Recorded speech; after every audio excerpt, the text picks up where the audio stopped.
영상으로 예배를 드리게 되는데 우리 다 같이 드린 예물을 위해서 먼저 기도하도록 하겠습니다. 사랑이 많으신 하나님 아버지, 코로나 사태 때문에 저희들이 가정에서 이렇게 예배를 드리게 됐습니다. 이렇게 예배를 드리면서 저희들이 또 온라인으로 예물도 드립니다. 드린 주의 백성들을 기억하여 주시고 저들의 마음과 생각을 받으실 줄로 믿습니다. 우리 예배를 기뻐 받으시고 오늘도 우리 가운데 말씀해 주시기를 소원합니다. 우리 주 예수님의 이름으로 기도하옵나이다. 아멘.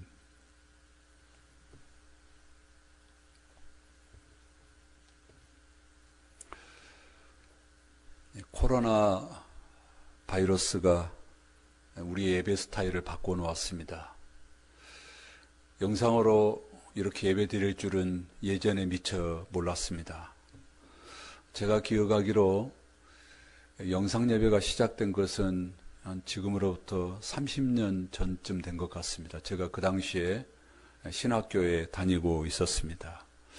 서울의 큰 교회가 지역마다 지교회를 세워놓고 그 지교회 앞에 대형 모니터를 설치하고 그 본교회 담임 목사가 설교했고 그 지교회에서는 영상을 보면서 예배를 드리곤 했습니다. 초창기에 많은 비판이 있었죠. 어떻게 예배를 영상으로 하느냐. 그런데 지금은 우리가 영상 세대에 익숙하잖아요. 그래서 영상 예배는 보편화된 것 같습니다. 지금 대부분의 대형 교회들은 실시간으로 주일 예배를 영상으로 송출하고 있죠.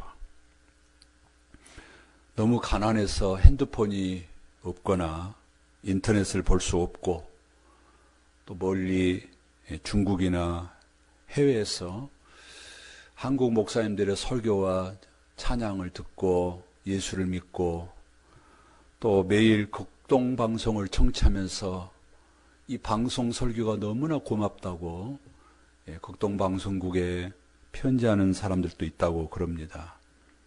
그러나 이제는 인터넷이 되는 곳이면 어디서든지 우리는 훌륭한 목사님의 설교, 좋은 찬양을 언제든지 마음껏 들을 수 있는 시대가 되었습니다. 그래서 몸이 아파서 교회에 올 수 없는 분들이 병원이나 외국, 때로는 멀리서 예배할 수 있는 분들, 어떤 분은 급하게 운전해야 되는 경우, 이런 분들도 영상으로 예배를 듣고 또 설교를 들을 수 있습니다. 이런 분들에게는 너무나 좋을 것이라고 생각이 됩니다. 저도 종종 운전 중에 설교도 듣고 강의도 듣고 또 찬양을 듣는데 너무 은혜를 받는 경우가 있습니다. 하지만 여러분, 영상 예배라는 것이 다 좋은 것만은 아닌 것 같아요. 왜냐하면 영상 예배는 대부분 집에서 드리잖아요. 집에서 때로는 침실에서 드리기도 합니다. 어떤 자세로 드리죠? 잠옷바람? 추리닝? 어떤 때는 소파에 누워서? 그뿐인가요? 예배를 드리는 도중에 전화가 옵니다. 누가 벨을 눌러요. 목이 타고 입이 철철하면 냉장고 문을 열죠. 그러면 집중이 제대로 될까요? 또요, 설교를 듣다가 설교가 재미없어요. 마음에 안 들어요. 그러면 채널을 돌립니다. 제대로 된 예배가 될까요?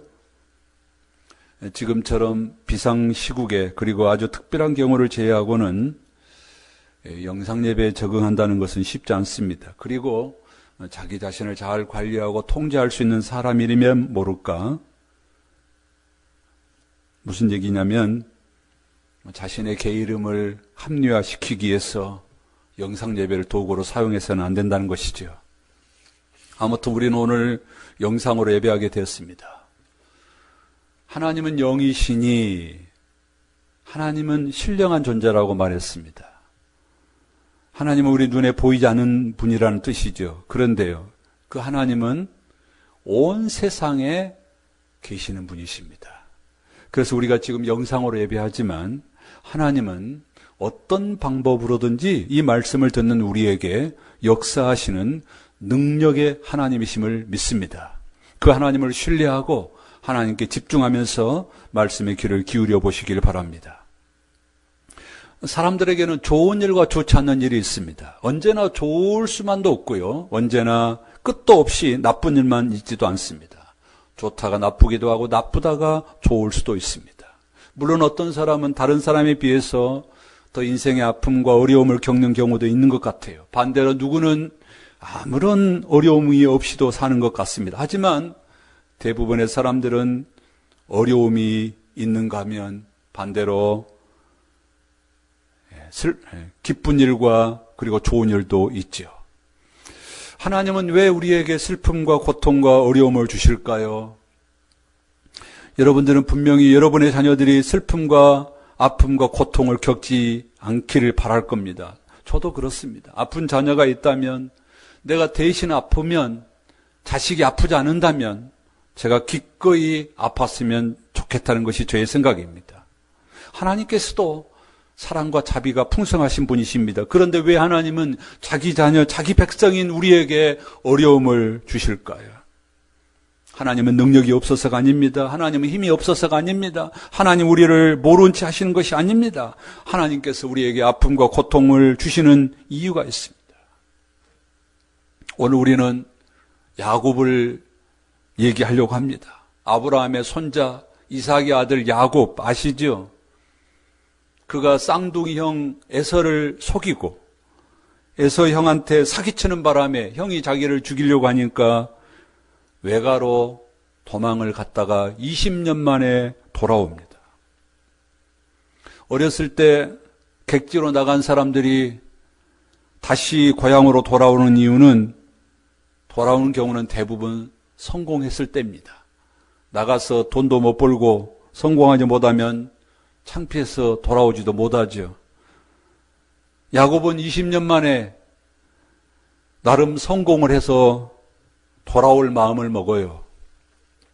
고향으로 돌아올 마음을 먹는데 아무래도 형이 걱정입니다. 20년이라는 세월이 흘렀지만 형이 아직도 나를 기억하고 있을까 걱정이 됐어요. 그래서 사람을 보내서 형한테 자기가 돌아왔다는 얘기를 했습니다. 그런데 얼마 후에 400명의 장정들이 나타나요. 야곱은 지금 혼자 있는 게 아닙니다. 야곱은 자기 가족, 처자식, 그리고 종들, 많은 가축들을 데리고 갑니다. 그런데 400명이나 되는 장정들이 자기를 향해서 오고 있어요. 걱정되겠죠? 저들이 누구지? 왜 나한테 오는 거지? 알고 보니 자기 형 에서가 이 400명의 군인을 데리고 자기를 맞으러 오는 겁니다. 왜 형이 이렇게 많은 장정들과 함께 나에게 올까? 나를 환영하는 걸까? 여러분, 사람이 받은 상처, 금방 잊어버리는 것도 있지만 오래가는 상처도 있죠. 어쩌면 영원히 가는 상처도 있는 것 같습니다. 에서는 20년 전에 동생에게 받았던 상처가 아직도 치유되지 않은 것 같아요. 그래서 에서는 동생이 온다는 얘기를 듣고, 동생이 혼자 오지 않잖아요. 꽤 많은 종들, 가족들을 데리고 온다는 소식을 들었기에 그들을 포위하고 이들을 이기려면 적어도 이 400명 정도는 된다고 생각했던 것 같습니다. 그렇지 않으면 에서는 자기 동생에게 자기도 성공했다는 것을 보여주고 싶었는지도 모르겠어요. 에서가 어떤 마음으로 나왔는지 야곱은 그 형을 만나서 얘기하기까지 알 수가 없습니다. 일단 겉모습만 가지고 판단할 수밖에 없겠죠. 성경을 읽어보면 야곱은 자기 형이 400명의 장정들과 함께 자기에게로 왔을 때에 형은 아직도 노가 풀리지 않았고, 그래서 그 형이 자기를 죽이려고, 자기를 치러 온 줄로 생각했습니다. 아니, 내가 지금 결혼해서 이룬 가족들, 20년 동안 내가 그렇게 고생해서 모은 재산과 가축들, 형이 보낸 400명의 장정들에 의해서 죽임을 당한다고? 코로나 공포보다 컸으면 컸지 결코 적지 않았을 겁니다. 그래서 야곱이 어떻게 하죠? 야곱은 자기 종들과 가축을 두 때로 나누어서 한 때는 먼저 보내고 다른 때는 뒤로 남겨둡니다. 왜요?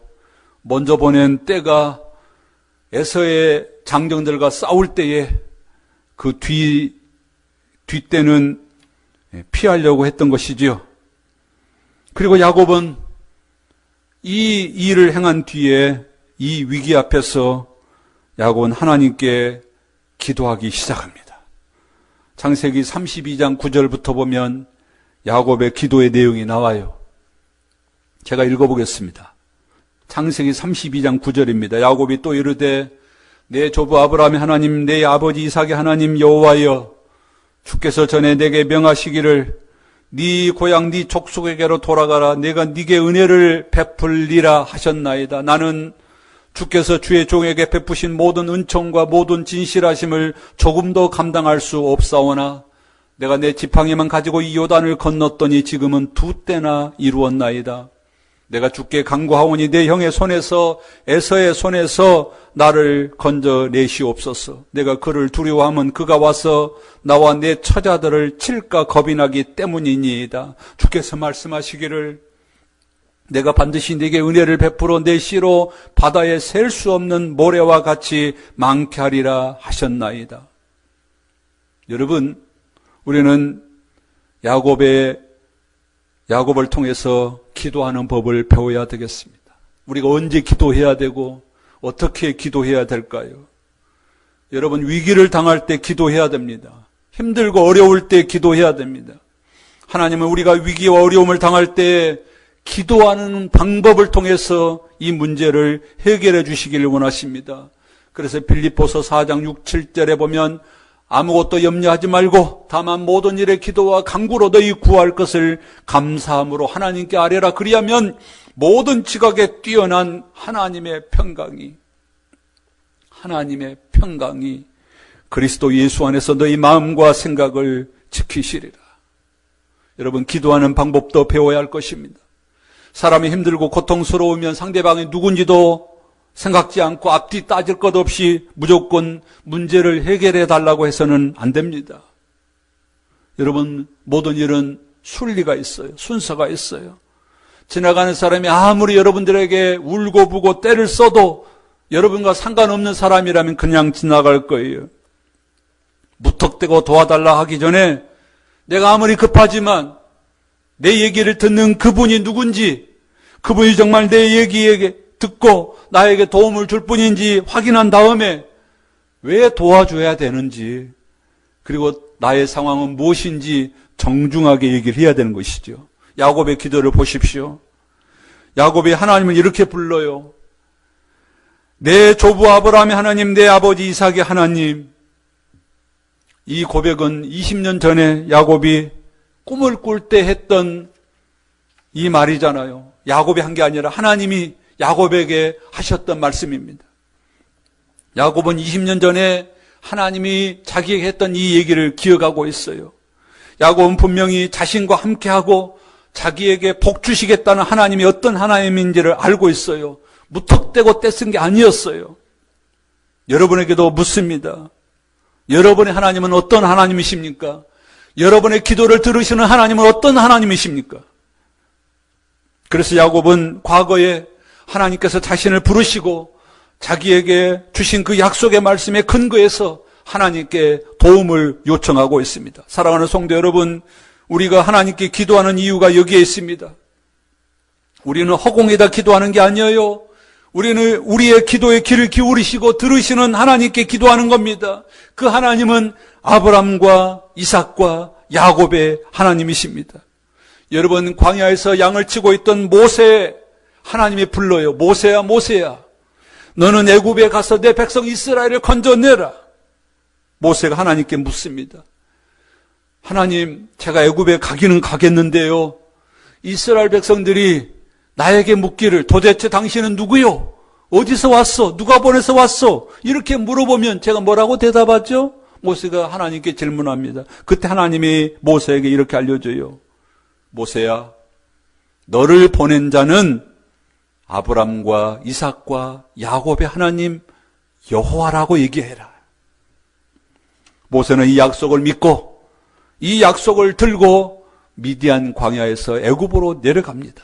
그리고 아브람과 이삭과 야곱의 하나님을 신뢰하고 마침내 이스라엘 백성들을 애굽에서 건져냅니다. 사랑하는 성도 여러분, 지금 우리가 위기를 당하고 어려움을 당할 때에 우리가 기도해야 되는 이유가 여기에 있습니다.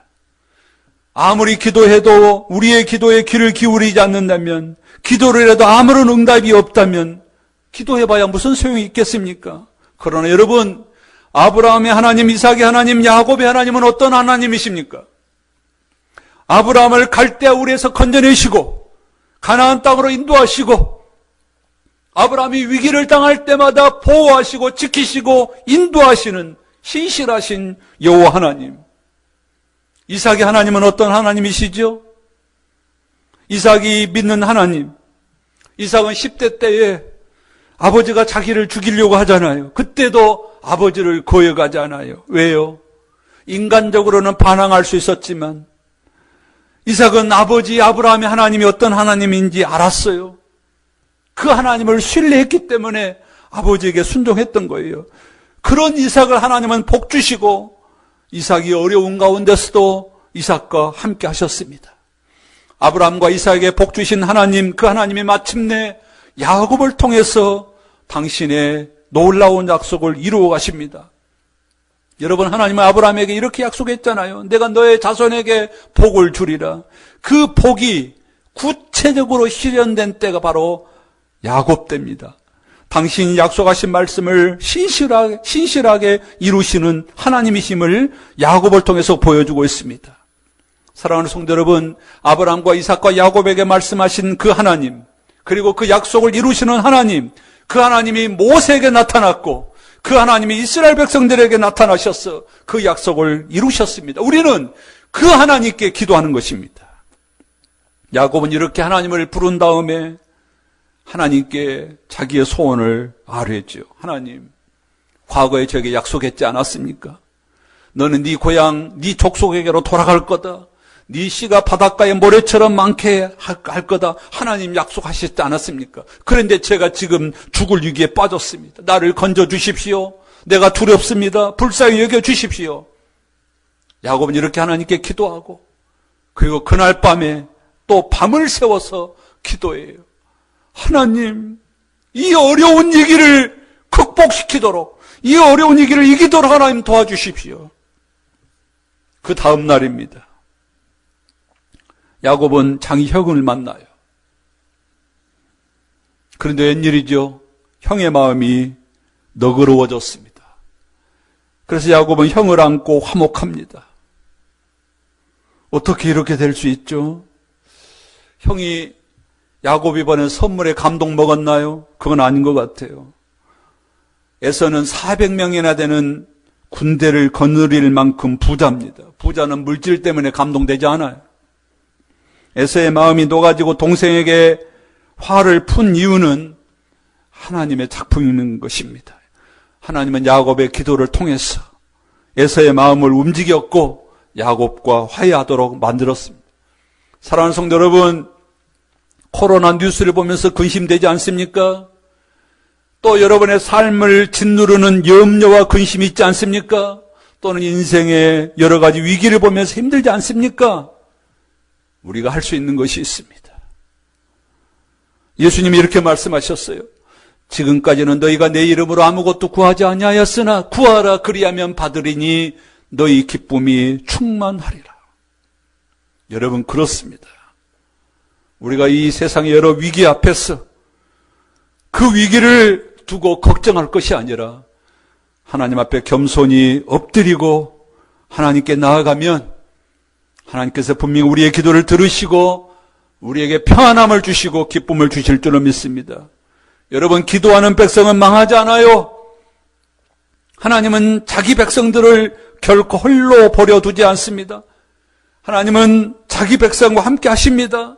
하나님은 자기 백성과 함께 하시지만 자기 백성과 더 가까이 하게 하시려고 때로는 위기를 경험하게 하시는 겁니다. 그래서요, 우리를 겸손하게 만들기도 하시고 우리의 과거를 돌아보기도 하시는 거예요. 야곱아, 네가 가나안을 떠날 때에 너는 지팡이 하나뿐이지 않았냐? 그런데 너는 거부가 되었네. 누가 한 것이지? 네 힘으로, 네 능력으로? 너 까불면 안 된다. 하나님의 야곱의 길을 꺾으려고 그런 게 아니고 야곱이 하나님 앞에 더 온전한 사람이 되게 하시려고 이런 위기를 경험하게 하셔요. 지금 중국을 비롯해서 우리나라가 코로나 때문에 정말 힘들어하고 있습니다. 그러나 저는 믿습니다. 우리 하나님은 곧 잠잠하게 하실 것입니다. 그러나 분명히 의도와 계획이 있다고 생각합니다. 무슨 의도일까요? 그렇습니다. 지금 우리의 문제는 코로나가 아니에요. 특별히 하나님의 백성들이 이런 위기를 당할 때에 하나님께 집중하고 있느냐입니다. 여러분, 사스나 메르스처럼 이 코로나도 곧 지나갈 것입니다. 나중에는요, 또 다른 바이러스가 오겠죠. 여러분, 바이러스가 문제가 아니라는 것이죠. 우리는 우리의 피난처 되시는 하나님을 바라보아야 될 줄로 믿습니다. 그 하나님을 신뢰하고 깨어서 기도하는 자들이 되어야 될 줄로 믿습니다. 여러분, 지금 세계 곳곳에서 내전 또는 테러, 전쟁으로 인해서 고통당하는 자들이 얼마나 많아요. 그 사람들이 코로나를 걱정하는 우리를 보면서 이것은 사치라고 말할지 모르겠습니다. 사랑하는 성도 여러분, 이런 상황에 우리가 더 겸손히 엎드리고 기도할 때에 하나님이 우리에게 이 위기를 능히 이겨나가게 하시고 우리의 믿음을 견고하게 해주실 줄로 믿습니다. 저는 오늘 창세기 35장으로 다시 건너왔습니다. 오늘 35장에 보면 하나님이 야곱을 찾아오셔요. 여러분, 성경을 읽어보면 하나님이 우리를 찾아오시는 이유는 크게 두 가지입니다. 첫째는 우리가 잘못하고 있을 때에 우리의 잘못을 깨닫게 하려고 하나님이 찾아오십니다. 너 지금 뭐하고 있느냐? 하나님이 선악과를 따먹고 어찌할 바를 모르고 있는 아담을 찾아오십니다. 아담에게 묻죠. 아담아, 네가 어디 있느냐? 또 하나님은 동생을 죽인 가인을 찾아오십니다. 가인에게 뭐라고 그러죠? 가인아, 네 동생 아우 아벨이 어디 있느냐 묻습니다. 다메섹에서 예수 믿는 사람들을 잡아 가두는 사울을 우리 주님이 찾아오십니다. 사울아, 사울아, 네가 어찌하여 나를 핍박하느냐? 하나님이 또 우리를 찾아오시는 이유가 있습니다. 그것은 우리를 사명자로 부르기 위해서 오십니다. 여러분, 하나님은 모세를 불렀어요. 기드온을 부르시고요. 예레미야를 부르고 고기를 잡고 있는 안드레와 베드로를 부르십니다. 모두 사명자로 부르셨어요. 그렇다면 하나님이 야곱을 찾아오는 이유는 뭘까요? 하나님은 야곱을 책망하기 위해서 찾아왔습니다. 그래서 여러분이 읽어보시죠. 1절에 야곱아, 너는 일어나 베델로 올라가서 거기 거주하면 네가 네 형 에서의 낯을 피하여 도망하던 때에 네게 나타났던 하나님께 거기서 제단을 쌓으라. 여러분, 하나님은 먼저 우리에게 기회를 주셔요. 무슨 기회요? 우리 스스로 할 기회를 주십니다. 하나님 우리에게 우리에게 의지를 주셨고 우리에게 생각할 수 있도록 하셨잖아요. 그래서 우리 스스로 할 수 있도록 하나님은 우리를 기다리셔요. 우리가 돌아오기를, 우리가 정신 차리기를 기다립니다. 그런데 기다려도 돌아오지 않아요. 때가 되었는데도 돌아오지 않아요. 그때는 어떻게 하세요? 하나님이 찾아오셔요. 야곱을 찾아오는 경우도 그렇습니다. 여러분, 야곱에게 베델은 어떤 곳이지요? 창세기 28장에 보면 야곱이 형을 피해서 애갓집으로 가는 도중에 이 베델에서 잠을 자잖아요. 그때 하나님이 그 베델에서 나타나셔서 야곱아, 내가 너와 함께 할 거야. 너를 복줄 거야. 너는 다시 돌아올 거야. 그러면서 하나님이 약속하잖아요.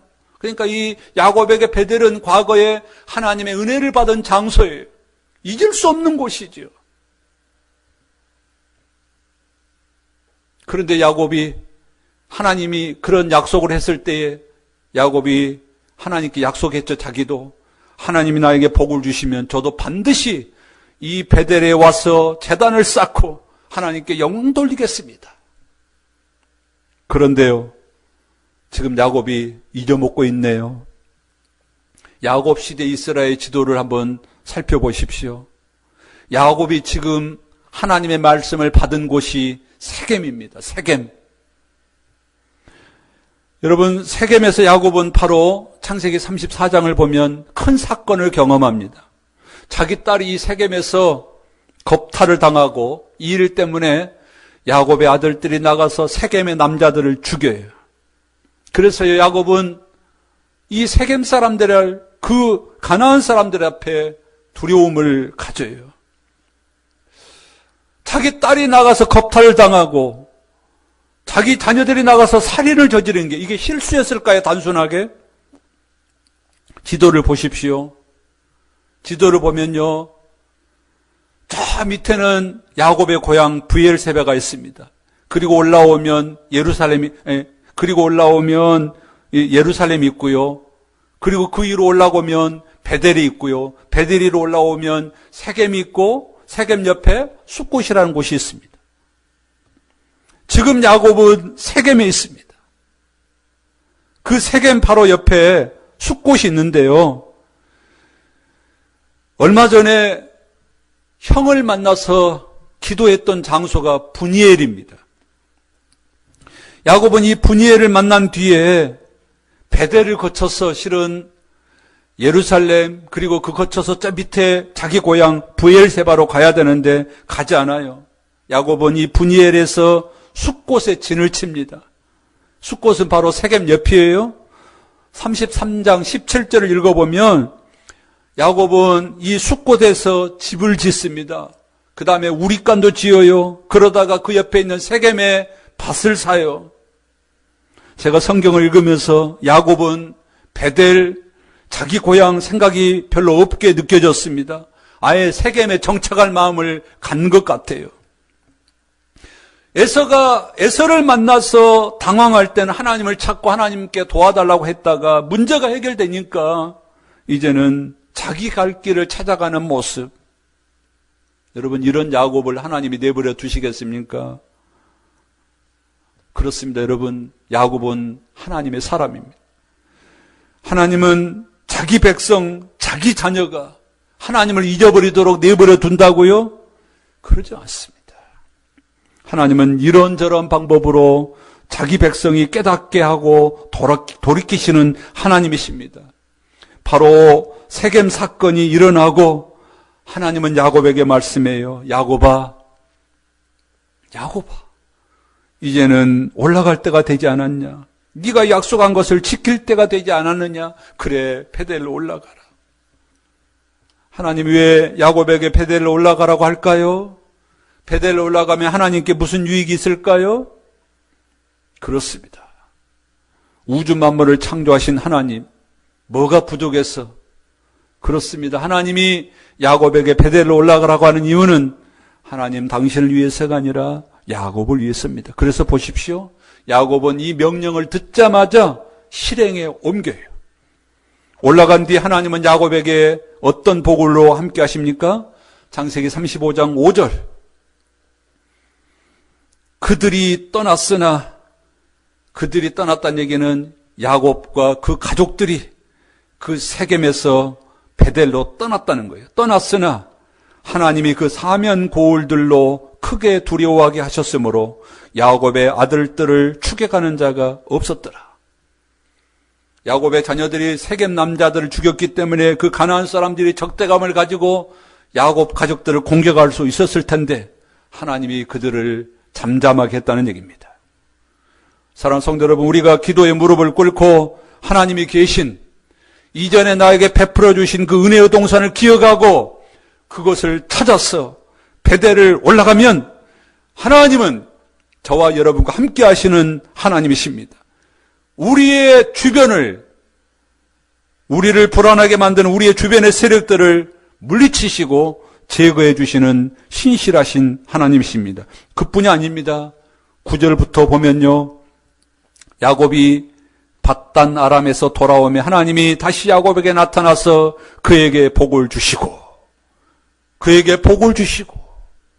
그러면서 아브라함에게 이삭에게 약속했던 그 복을 다시 주시겠다고 약속하셔요. 사실 하나님은 야곱을 기다렸던 것 같습니다. 뭐 하려고요?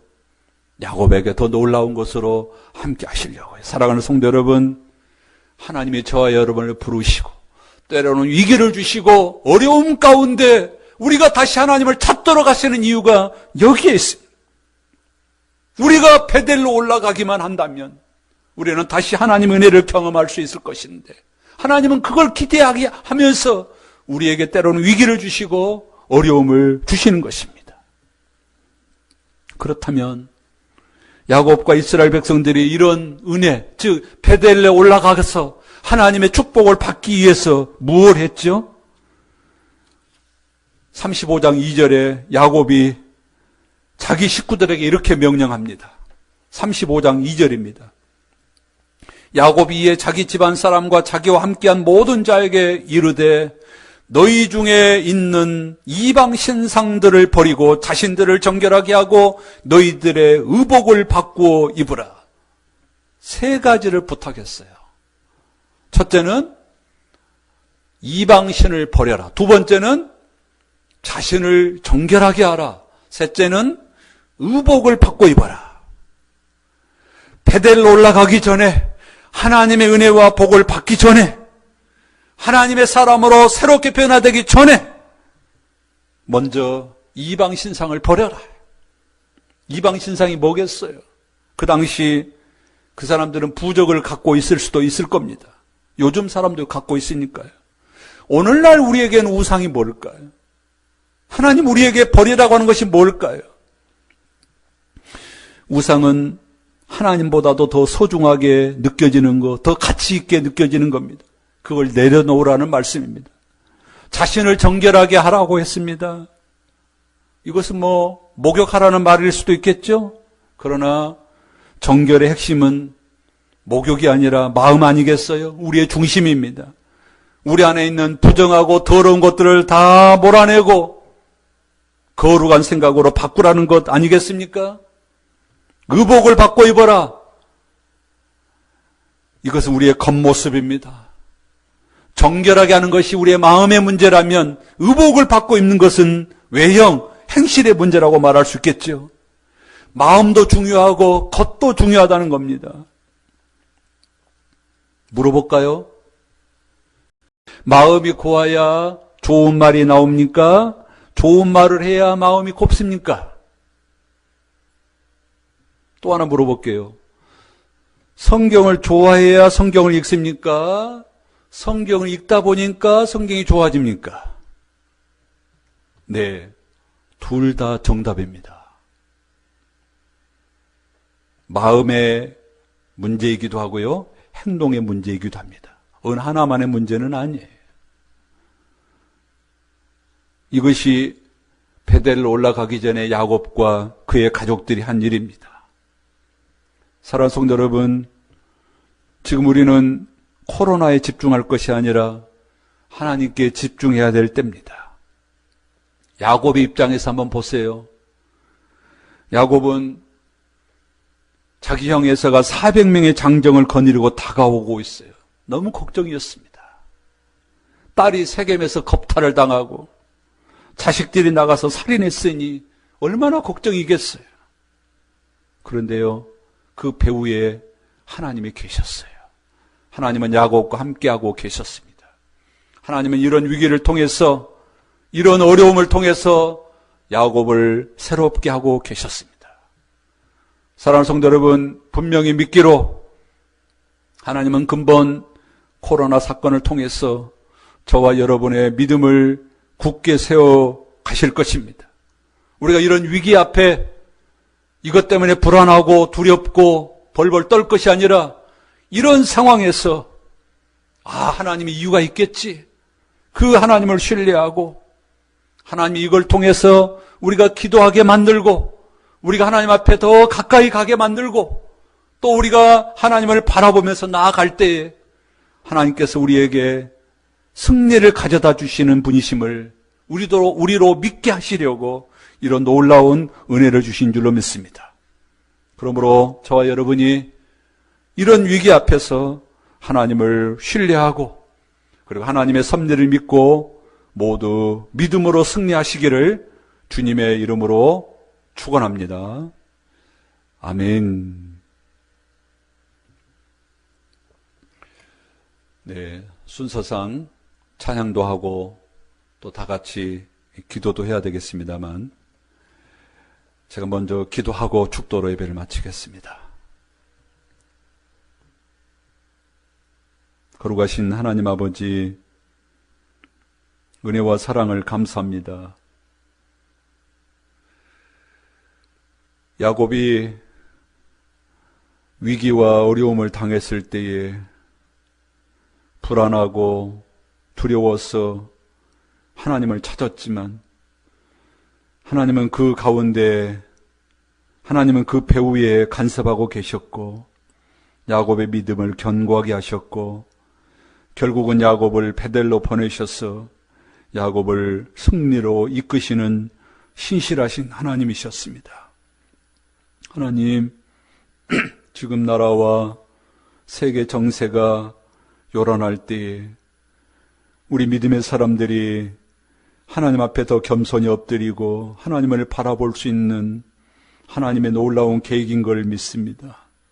하나님, 이 일 때문에 여러 사람들이 고통을 당하고 힘들어하지만 그러나 결국은 이 일로 인해서 우리가 더 힘이 생기고 믿음이 생기고 하나님을 더 바라볼 수 있도록 하나님께서 도와주실 줄을 믿습니다.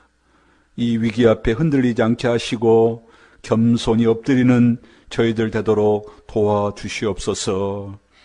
우리 주 예수님의 이름으로 기도하옵나이다. 아멘.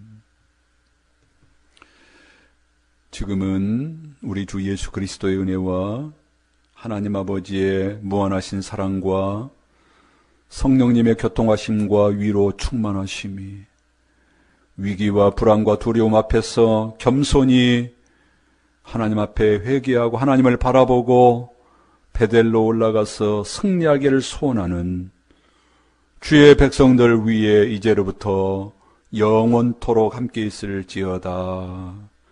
아멘.